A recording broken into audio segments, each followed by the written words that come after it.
This is Democracy Now!, democracynow.org, the War and Peace Report. I'm Amy Goodman.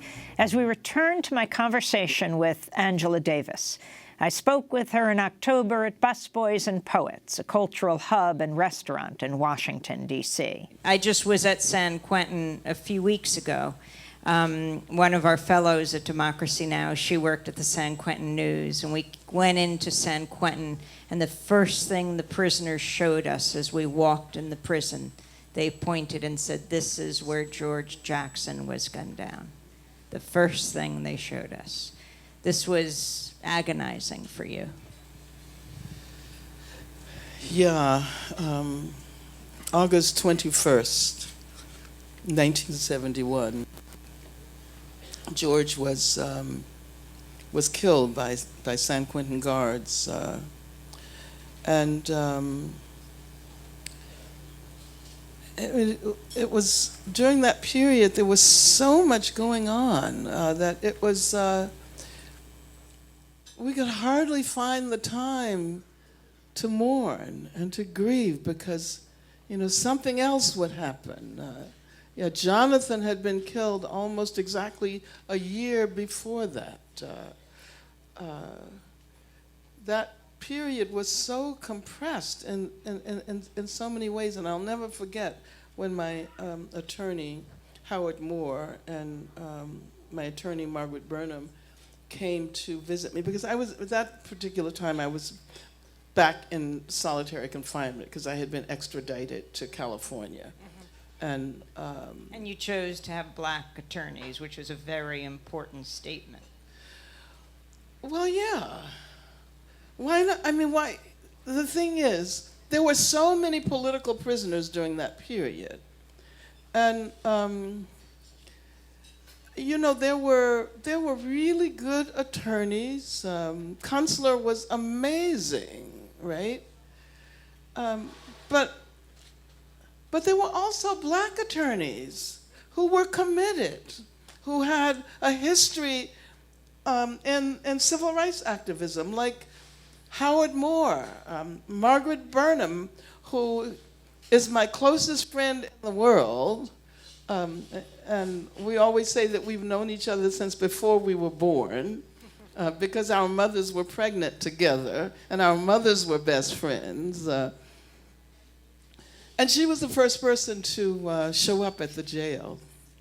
And she stayed with me she's the only attorney who was with me from the very beginning until the acquittal happened, which meant that she had to bring her son who had cerebral palsy, and that posed a whole number of challenges. She moved with him to California. I will never, forget Margaret's amazing. You all should know her, as a matter of fact. She's had about 5 different careers. She was a civil rights attorney. She was my attorney for 2 years. She was a judge in Boston. She ran an international law practice. She helped to write the Constitution of South Africa. And now she has a project. Then she became a legal scholar and teaches law at Northeastern. She has this program that is called Civil Rights and Restorative Justice, where she investigates cases of black people in the South who were killed or who had their property taken away from them, who were lynched in Alabama and Georgia and Mississippi, Louisiana. So yeah. So I had 3 black attorneys, and your third lawyer was Leo Branton. And he's the one who, in court, turned to the jury and said, "Be black for a minute," right? Because the idea that you went underground, he said, you'll automatically think that means she's guilty. But change the color of your skin, and don't worry, you can go back in just a minute and think what you would do, right? Think what you would do if you were black in America at that time and the police were going after you and the FBI. See, Leo's first love was drama. He studied drama.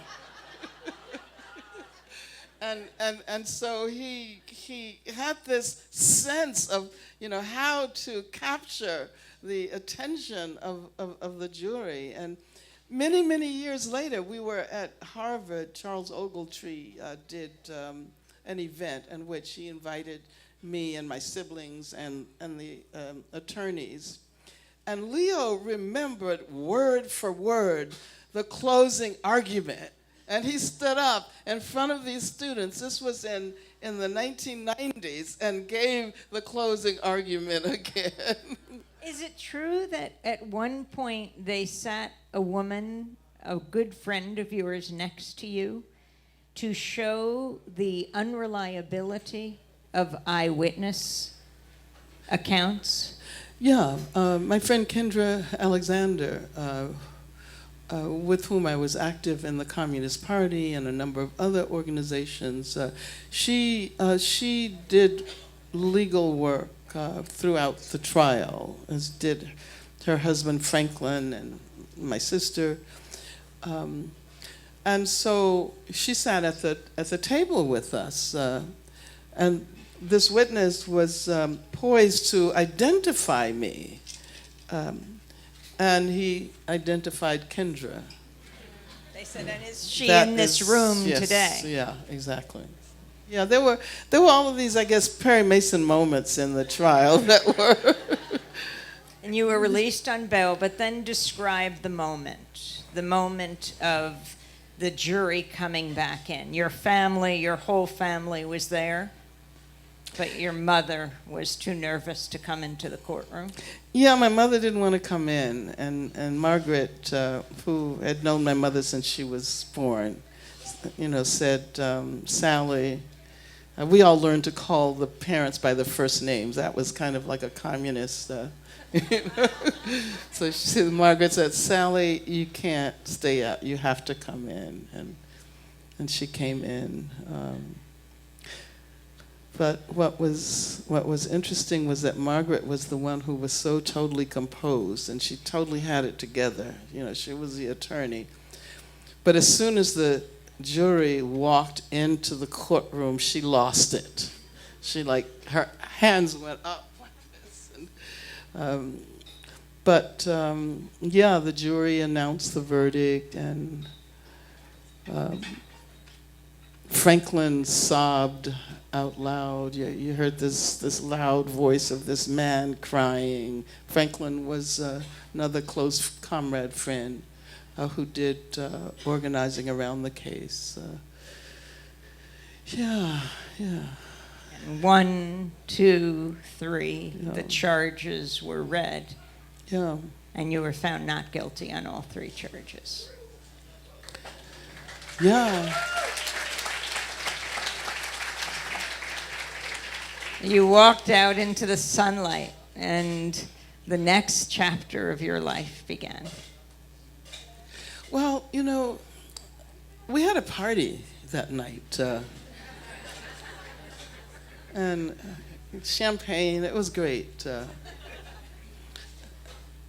And then the jurors wanted to get together, so I got to. So I actually became really good friends with the foreperson of the jury, whose name was Mary Timothy. But then, the very next day, we got together and decided that something had to be done to keep the whole, apparatus together that was responsible for organizing around the demand for my freedom. Because initially it was the National United Committee to Free Angela Davis. And during the time I was in jail, I looked at all of the women who were there, who had no resources, who had no access to attorneys, and I said, this can't just be about me. And so the name was changed, the National United Committee to Free Angela Davis and all political prisoners. And so the very next day, after we had partied all night, we had a meeting to figure out how we could begin to move to a new phase, how we could create a new organization. We created an organization called the National Alliance Against Racist and Political Repression. Some of the first cases were the Attica brothers, because the Attica Rebellion had happened in 1971, September, right after George was killed. There was the case of Reverend Ben Chavis and the Wilmington 10. There were so many cases. Lolita Lebron, who was still in prison at the time. So we immediately... The Puerto Rican independence activist. Yeah. So we immediately began to do that work. And I mention it because, oftentimes we don't get to see the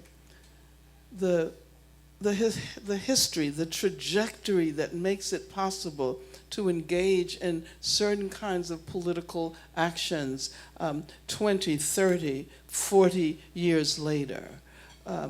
And so I think that we were helping to lay the foundation for movements against racist police violence today.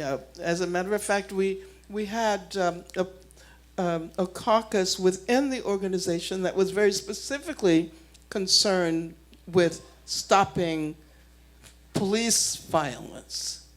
47 years ago, George Jackson was killed, and on the 47th anniversary, this year, 2018, the prison strike lasted 3 weeks from the gunning down of George Jackson to the Attica uprising. And prisoners around the country, once again, in this year, rose up at great, possibility of retribution against them, went on hunger strike, went on work strikes. Yeah, that national prisoner strike was so important. We often don't recognize the degree to which the historical memory that I was talking about before plays such an important part in the lives of prisoners. Prisoners, even young people who have been recently arrested and sentenced to prison, are politically educated. They learn from the old-timers about, all of the events that have happened over the years, the significance of George Jackson, all of the campaigns that took place in the 1960s and the 1970s. They actually do a much better job than people in the free world of preserving history. And of course, the fact that we now can openly call for the abolition of imprisonment as the existing mode of punishment, and the abolition of policing as the major form of security in our worlds. We owe that to people who stood up many decades ago. I'll never forget that. And just before we move forward, I wanted to go back 8 years to 1963, because this is also another anniversary, and it's close to your home because it's where you were born, September 15th, 1963, the blowing up of the Birmingham church in Alabama, a church you knew well. You were 19 years old. Where were you on that Sunday when that church, that icon within in Birmingham, was blown up and killed the 4 little girls?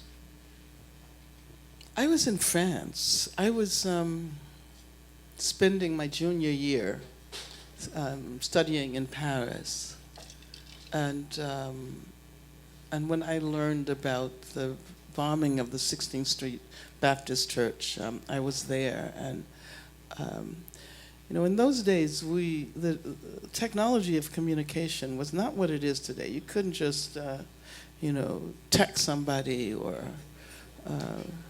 I called my family maybe once every 2 months when I was there, and so that was a phone call I still vividly remember.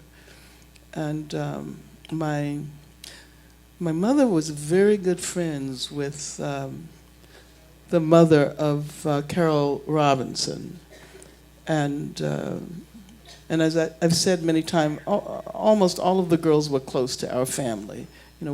Cynthia lived right 2 doors away from us, and Carol was my sister's best friend, and she had taken Carol's mother, whose name was Alpha Bliss Robertson. If any of you've seen Spike Lee's film, 4 Little Girls, she's interviewed there. That was one of his best films, I think. It was really so good. And so my Alpha Bliss Robinson called my mother and said, "Would you please take me to the church because I have to pick up Carol. There's, something has happened there." And so my mother was like there when she discovered, what had happened to her child. We could talk about that incident, but I think it's also important to realize that that wasn't the first time a church had been bombed. Often people who are not from the South don't realize that that was a routine expression of racist terror. It happened all the time. Didn't you grow up on Dynamite Hill? Yeah, where I lived was called Dynamite Hill because so many houses were bombed. The church I attended, which was a couple of blocks from the house, was burned when I was 11 years old because we had an interracial discussion group going on there. So, I've said many times that, there's all of this discussion about terror and the threat of terror and the Islamophobia that goes along with it, but there's never any acknowledgement of the extent to which terror shaped the country, and especially the South. And no one did anything about it. So have you ever had a discussion with another woman who was born in Birmingham, the former National Security Advisor, Condoleezza Rice? Not the one you're talking about. No, Two slightly different trajectories of life that came out of Birmingham, Condoleezza and Angela. Yeah. All kinds of people are from Birmingham. I actually did read her autobiography a while ago, and I realized that there was a major difference.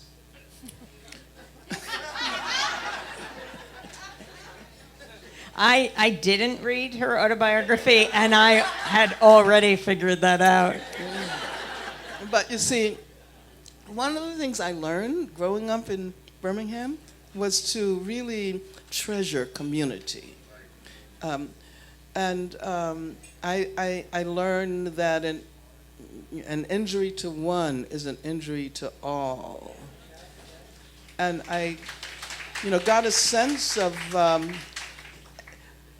actually really glad I grew up in that segregated world, because it taught me about the possibilities of community and I can remember our teachers when the white men from the Board of Education would come to school and call the teachers by their first name, because that was one of the ways in which they gave expression to their racism.